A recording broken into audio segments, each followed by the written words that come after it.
നിങ്ങളുടെ ഇഷ്ട പരമ്പരകൾ എക്സ്ക്ലൂസീവായി സൺ നെക്സ്റ്റ് ആപ്പിലൂടെ തികച്ചും ഫ്രീ ആയി ഇപ്പോഴേ ആപ്പ് ഡൗൺലോഡ് ചെയ്യൂ. ദേവികയുടെ കയ്യിൽ ഇത്രയും പണമുണ്ടെന്ന് അവർക്ക് നേരത്തെ വിവരം കിട്ടിയിട്ടുണ്ട്. ആരായിരിക്കും അവർക്ക് അങ്ങനെ ഒരു വിവരം നൽകിയിട്ടുള്ളത്? ആരെങ്കിലും സംശയമുണ്ടോ? ഇല്ല സർ. വീട്ടിലുള്ള ആരെങ്കിലും മറ്റാരോടെങ്കിലും ഈ വിവരം ഷെയർ ചെയ്യാൻ സാധ്യതയുണ്ടോ?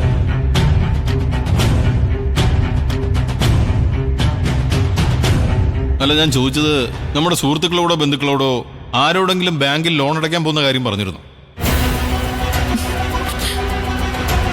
ഇല്ല സർ, ഞങ്ങൾ ആരോടും പറഞ്ഞിട്ടൊന്നുമില്ല. ഉറപ്പാണല്ലോ അല്ലേ? അതെ സർ. ഞങ്ങൾ ഇറങ്ങട്ടെ, ഞങ്ങൾ അന്വേഷിക്കാം. ദേവിക പേടിക്കണ്ട, അവരെ നമുക്ക് കണ്ടെത്താം. ഉടൻ തന്നെ ഇതിനൊരു തീരുമാനം ഉണ്ടാക്കാം. എന്തെങ്കിലും കൂടുതൽ ഓർമ്മ വന്നാൽ ഞങ്ങളെ അറിയിച്ചാൽ മതി. ശരി സർ.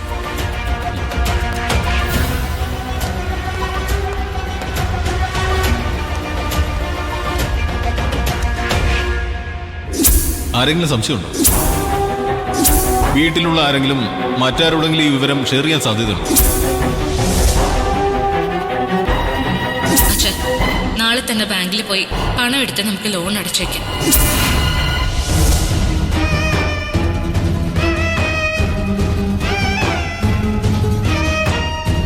അച്ഛനും അമ്മയും ആരോടും പറയാൻ സാധ്യതയില്ല. മുത്തശ്ശിക്കും ആരോടും പറയാനില്ല. പിന്നെയുള്ളത് നിത്യ. ശരത്തിനോട് എങ്ങനെ ഈ വിവരം പറഞ്ഞിട്ടുണ്ടാവും?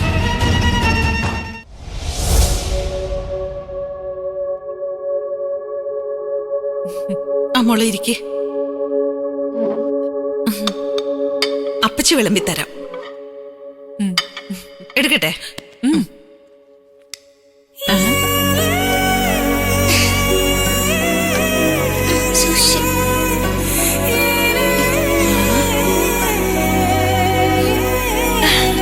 വായട്ടാ, ഇരിക്കേ.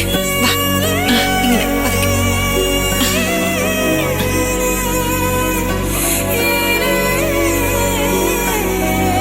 അപ്പോ ഡാഡിക്കിന് വീൽ ചെയർ വേണ്ട അല്ലേ? വീൽ ചെയർ പൂർണ്ണമായും വേണ്ടെന്ന് വെക്കുന്നില്ല. അത്യാവശ്യം മാത്രം ഉപയോഗിച്ചാൽ മതിയെന്ന് തീരുമാനിച്ചു. അപ്പോ ഡോക്ടറെ ഒന്നുകൂടി കണ്ട് ചെക്കപ്പ് ചെയ്യണ്ടേ? അത് കുറച്ച് മതിയോ? നിരഞ്ജൻ ഡോക്ടറുമായിട്ട് സംസാരിച്ചിട്ടുണ്ട്. അച്ഛന് വരില്ലേ അപ്പൂപ്പ? അച്ഛനിന്ന് നൈറ്റ് ഡ്യൂട്ടി അല്ലേ മോളെ? പിന്നെ നൈറ്റ് ഡ്യൂട്ടി. ഏതോ ഒരുത്തി നോക്കി നിന്റെ അച്ഛൻ ഹോസ്പിറ്റലിൽ തന്നെ നിപ്പുണ്ട്. അക്ഷര, മോളോട് ഇങ്ങനെയാണോ സംസാരിക്കുന്നത്? ഞാൻ പിന്നെ എങ്ങനെ സംസാരിക്കണം? ഹോസ്പിറ്റലിലെ സ്റ്റാഫ്സ് ഓരോന്ന് പറഞ്ഞ് കേൾക്കുമ്പോ എന്റെ തൊലി ഉരിഞ്ഞു പോവാ. അതിനു മാത്രം ഇവിടെ ഇപ്പൊ എന്താ ഉണ്ടായത്? ഏട്ടൻ കാര്യങ്ങളൊന്നും അറിയാത്തത് കൊണ്ടാ ഇങ്ങനെ സംസാരിക്കുന്നത്. ആ ദേവിക്ക് എന്തോ ആക്സിഡന്റ് പറ്റിയെന്നും പറഞ്ഞ് ഇവനവിടെ രാത്രി നിൽക്കേണ്ട വല്ല കാര്യമുണ്ടോ? കാഞ്ചനെ, ഇവളെ പോലെ നീയും വിവരക്കേട് പറയരുത്. ഇന്നവന്റെ ഡ്യൂട്ടി ദിവസമാണ്. ദേവികയുടെ വിവരമൊക്കെ ഞാൻ വിളിച്ചന്വേഷിക്കുന്നുണ്ട്. ആ കുട്ടിക്ക് കുഴപ്പമൊന്നുമില്ല. അവർ രണ്ടുപേരെയും ചേർത്ത് വെറുതെ ഇങ്ങനെ അനാവശ്യങ്ങൾ പറയരുത്. അത് ശരി, ഡാഡി കാര്യങ്ങളൊക്കെ അന്വേഷിച്ചോ? ഓ കൊള്ളാം. ഡാഡി ഇങ്ങനെ മരുമോനെ സപ്പോർട്ട് ചെയ്യുന്നതുകൊണ്ടാ അയാൾ ഇത്തരം വൃത്തികേടുകൾ ചെയ്യുന്നത്. എന്തായാലും അവളെ വണ്ടി ഇടിച്ചത് നന്നായി. 2 ദിവസമെങ്കിലും അവളുടെ മുഖം കാണണ്ടല്ലോ. നിന്റെ പരിഹാസം കുറച്ച് കൂടുന്നുണ്ട്. നിനക്ക് ഇഷ്ടമില്ലാത്തവരൊക്കെ നിന്നേക്കാൾ മോശമാണെന്ന് നീ വിചാരിക്കരുത്. ഒരാൾക്ക് അപകടം വരുമ്പോ ഇങ്ങനെ സന്തോഷിക്കുകയും ചെയ്യരുത്. അതൊരു മനുഷ്യന്റെ ലക്ഷണമല്ല. അല്ലെങ്കിൽ തന്നെ ദേവികയോട് എന്തിനാ നിനക്ക് ഇത്ര വലിയ ശത്രുത? ആ കുട്ടി നിന്നോട് എന്ത് തെറ്റായത്? യഥാർത്ഥത്തിൽ ആ കുട്ടിയോടും കുടുംബത്തോടും തെറ്റ് ചെയ്തത് നീയാ. നിരഞ്ജൻ നിന്നെ തിരുത്താൻ ശ്രമിച്ചു. നിരഞ്ജനോടുള്ള ശത്രുത കൊണ്ട് നീ അവനെയും അവളെയും ചേർത്ത് അപവാദങ്ങൾ പറഞ്ഞു തുടങ്ങി. ഇതൊന്നും എനിക്ക് മനസ്സിലാകുന്നില്ല എന്ന് നീ വിചാരിക്കരുത്. ഡാഡിയുടെ സപ്പോർട്ടാണല്ലോ എല്ലാത്തിനും അയാൾക്ക് ധൈര്യം കൊടുക്കുന്നത്. ഞാൻ ഹോസ്പിറ്റലിൽ വിളിച്ച് അന്വേഷിച്ചിരുന്നു. അയാൾ അവളുടെ കൂടെ തന്നെയുണ്ട്. അതിലെന്താ തെറ്റ്? പരിചയമുള്ള ഒരാൾ ഹോസ്പിറ്റലിൽ പേഷ്യന്റായി എത്തുമ്പോ ഏത് ഡോക്ടറും കൂടെ തന്നെ നിൽക്കണം. അവർക്ക് ട്രീറ്റ്മെന്റും ആശ്വാസവും കൊടുക്കണം. അതൊരു ഡോക്ടറുടെ കടമയാണ്. അവൾക്ക് നല്ലതുപോലെ ആശ്വാസം നൽകുന്നുണ്ട് ഡാഡിയുടെ മരുമകൻ. മറ്റുള്ളവരെ അധിക്ഷേപിക്കാനും ആക്ഷേപിക്കാനും നിനക്ക് എന്നും നല്ല മിടുക്കാണ്. മറ്റുള്ളവർ നമുക്ക് നൽകുന്ന ആശ്വാസം അത് എത്ര വലുതാണെന്ന് നീ മനസ്സിലാക്കുന്നില്ല. ഇത്രയും കാലം വീൽ ചെയർ നടന്ന ആളാണ്. ആ ചക്രക്കസേരയിൽ നിന്ന് പതിയെങ്കിലും ഒന്ന് എഴുന്നേൽക്കാൻ കഴിഞ്ഞത് ദേവിക തന്ന ആത്മവിശ്വാസം കൊണ്ടാണ്. അവളെന്നെ പിടിച്ചു നടത്തി, ധൈര്യം തന്നു. എന്റെ മകളായ നീ പോലും അതിന് ശ്രമിച്ചിട്ടില്ല. ഞാൻ ഈ വീൽ ചെയറിൽ നിന്ന് എഴുന്നേൽക്കുമെന്ന് നീ ഒരിക്കലും വിചാരിച്ചിട്ടില്ലെന്ന് എനിക്കറിയാം. ഇപ്പൊ കണ്ടില്ലേ, എന്റെ കൊച്ചുമോളുടെ കയ്യും പിടിച്ച് എനിക്ക് ഇവിടെ വരെ നടന്നു വരാൻ പറ്റിയില്ലേ? ഞാനൊരു ഡോക്ടറായിരുന്നിട്ടും എനിക്ക് അതിനുള്ള ആത്മവിശ്വാസം ഇതുവരെ ഉണ്ടായിരുന്നില്ല.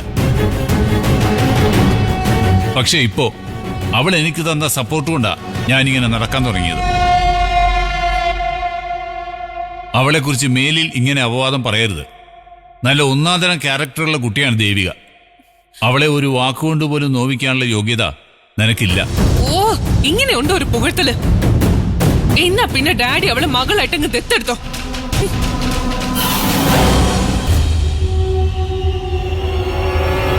ഇവളെ ഒന്ന് എക്സ്ചേഞ്ച് ചെയ്യാൻ പറ്റിയിരുന്നെങ്കിൽ എന്നേ ഞാൻ അവളെ ദത്തെടുത്തേനെ.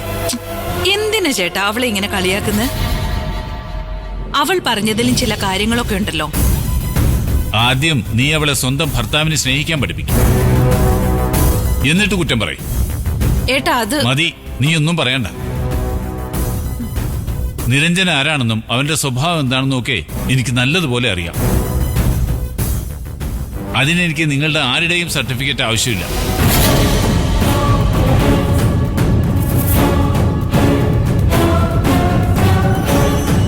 മോള് കഴിക്കും.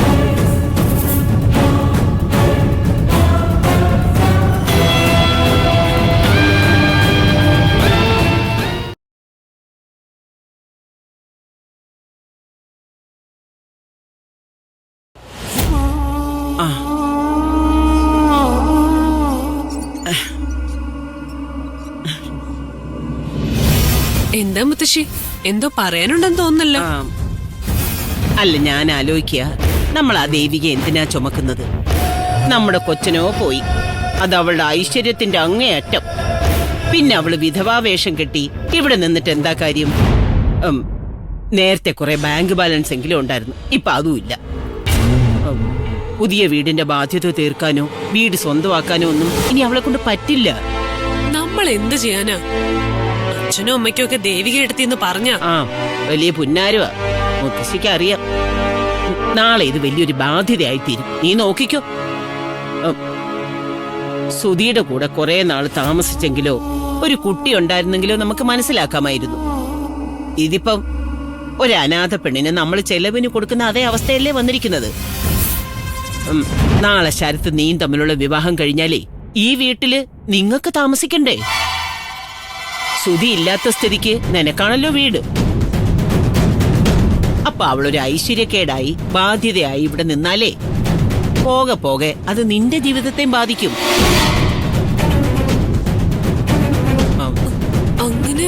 അങ്ങനെയൊക്കെ വരുമോ? എന്തു എപ്പ വേണമെങ്കിലും വരാം.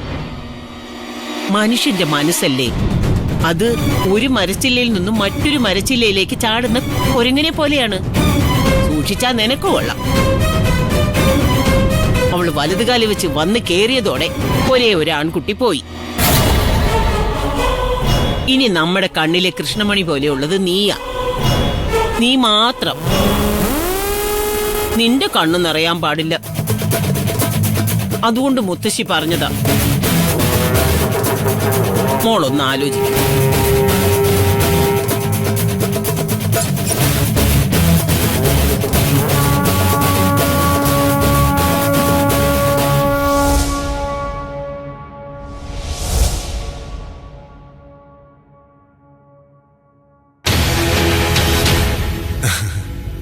ഏട്ടത്തി